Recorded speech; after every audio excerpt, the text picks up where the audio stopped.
Hello everyone, my name is Pooja Sharma and my today's teaching topic of behavioral economics is mental accounting. Before starting, I have a question for you. Which money would you spend on spontaneous movie plans with your friends? First, the money you save for your car. Second, the money you have saved for your utility bills. The third, the money you found in your old jeans. So let me tell you, in most of cases, we will choose the third option because we are finding that the third option we are not having the money specific purpose, so we can freely spend it and without any guilt. But here, instead of thinking that money in all the terms are having the same value, we are assigning a slightly lower value to the money in the third option because we find it unexpectedly. That doesn't have any specific purpose. So here comes the concept of mental accounting. So taking the definition of mental accounting, it is a concept of behavioral economics in that people or individuals created or categorize the money and also evaluate and manage the money in different categories, or we can say it as mental accounts. Then rather than treating the money as fungible or interchangeable, we create the money into mental accounts according to our different types of needs. It is also creating the cognitive bias where people categorize and evaluate money differently based on its spend and the sources that we have to use that, rather than treating all the money as interchangeable or fungible. So before understanding where is the concept is coming from, so the model of mental accounting was developed by the Nobel Prize winning economist Richard Thaler in his 1999 work Mental Accounting Matters.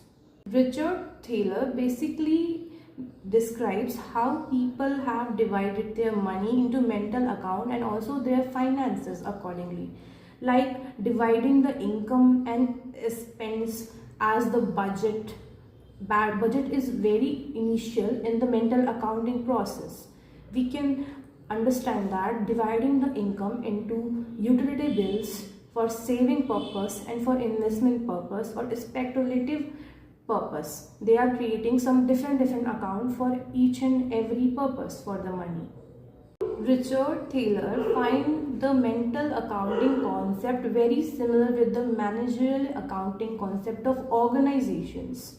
The understanding cognitive bias and the effect that it has on us, it will be helping the individual and as well as the organizations to make the better decisions in financial terms as well as treating money more efficiently.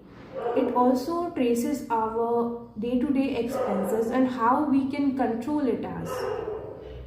Because sometimes mental accounting can lead to irrational behavior, financial risk, and as well as misallocating of resources that makes our decisions more riskier.